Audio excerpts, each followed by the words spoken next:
Entertainment کی دنیا کا ہماری زندگی پر بہت زیادہ اثرات ہیں۔ پہلے ہم انٹرٹینمنٹ کے لیے ڈرامے دیکھتے تھے، موویز دیکھتے تھے، مگر اب انٹرٹینمنٹ کے لیے پاکستان میں عام طور پر لوگ ٹاک شوز کو دیکھتے ہیں۔ پہلے انڈین میڈیا میں اس کے اثرات بہت زیادہ ہوئے اور اس کے بعد پاکستان میڈیا پہ بھی اس کے اثرات پڑے ہیں، اور اس کی وجہ یہ ہے کہ شاید ہمارا جو پولیٹیشین ہے وہ پولیٹیشین سے زیادہ ایک انٹرٹینر بن گیا ہے۔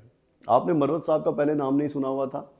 مروت صاحب کو بارے میں آپ کو پتہ تب چلا جب انہوں نے ایک ٹاک شو میں تھپڑ رسید کیا ایک پولیٹیشین کو، اور اس کے بعد انہوں نے وڑ جانے کا لفظ استعمال کیا۔ اسی طرح اور بھی بہت سارے لوگ ہیں، علی امین گنڈا پور صاحب ہیں، عابد شیر علی صاحب تھے، یا رانا ثناء اللہ صاحب، بے شمار نام ہیں، کس کس کا نام لیں گے، مگر آپ ان سب کو ایز اے پولیٹیشین کے طور پہ دیکھتے ہیں، آپ ان پہ تنقید بھی کرتے ہیں۔ بہت سارے لوگ مجھے یہ کہتے ہیں کہ پہلے تو لیفٹ اور رائٹ کی سیاست ہوا کرتی تھی، اب لیفٹ اور رائٹ کی سیاست نہیں ہے، اصل میں اب انٹرٹینمنٹ کی سیاست ہے۔ جمہوریت کی بہت ساری خوبصورتیاں بھی ہیں، اس میں ایک بدصورتی بھی ہے، کیا کہ اس میں جو پولیٹیشین ہوتا ہے، جو لیڈر ہوتا ہے، کبھی کبھی وہ تحریکوں میں اپنے نظریے سے ان کو گائیڈ نہیں کر رہا ہوتا، بلکہ تحریک کے رد عمل کی وجہ سے خود کو ایک ڈیفرنٹ پرسنالٹی میں بدل رہا ہوتا ہے، اور اس کو یہ والی بات پتہ بھی نہیں ہوتی۔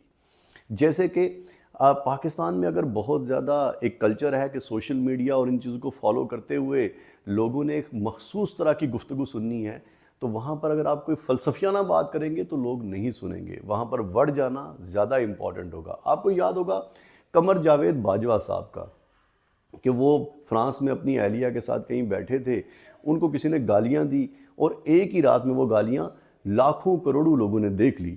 میں میڈم عارفہ سیدہ صاحبہ سے ملنے گیا اور میں نے انہیں کہا کہ میں آپ کا انٹرویو لینا چاہتا ہوں، اسی دوران یہ واقعہ پیش آیا ہوا تھا۔ تو میڈم عارفہ سیدہ کی مجھے ایک بات یاد ہے کہ انہوں نے مجھے کہا کہ بیٹا لوگ تو گالیاں سننا چاہتے ہیں، آپ میری بات کیوں سنانا چاہتے ہیں؟ آپ نے دیکھا کہ انجینئر محمد علی مرزا صاحب بہت بڑے بڑے عالم دینوں کے مقابلے میں زیادہ مقبول ہیں، کیوں؟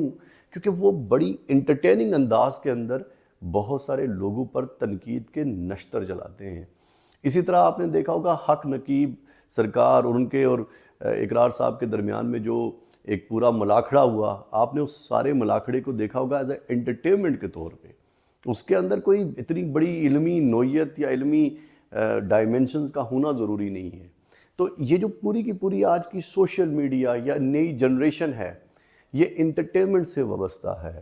یہاں جو انٹرٹینمنٹ میں زیادہ بہتر ہوگا وہی بہتر پولیٹیشین ہوگا۔ ڈونلڈ ٹرمپ کا آپ اگر دیگر امریکن پولیٹیشنز کے ساتھ موازنہ کریں تو آپ کو زیادہ بے وقوف نظر آئے گا وہ، مگر انٹرٹینمنٹ کے حوالے سے دیکھا جائے تو اس کی باتیں زیادہ محظوظ کرتی ہیں۔ یہ انٹرنیشنل سطح پر بھی ہے اور یہ لوکل سطح پر بھی ہے کہ انٹرٹینمنٹ انڈسٹری نے پوری سیاست کو نگل لیا ہے۔ اب ہم سیاست کے اندر انٹرٹین ہو کر چیزوں کی جانب اپنے آپ کو راغب کرتے ہیں۔ دی گریٹ ہیک کے نام سے ایک بہت دلچسپ ڈاکیومنٹری ہے جو امریکن الیکشن، جو ڈونلڈ ٹرمپ کے پرٹیکولر الیکشن تھے ان کے حوالے سے کمنٹری کرتی ہے، اسے ضرور دیکھیے گا، استفادہ کیجیے گا اس سے۔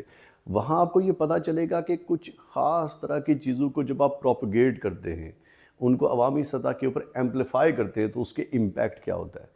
سائیکوگرافک انالیسس یہ کہتا ہے کہ سوسائٹی کے مزاج کو سمجھتے ہوئے، سوسائٹی کے طور طریقے اور ان کے اندر جو چیزیں فیوریٹ ہوتی ہیں ان کو مد نظر رکھتے ہوئے اپنی پولیٹیکل مومنٹ کو یا اپنی پوری ایک کمپین کو آپ نے لانچ کرنا ہوتا ہے۔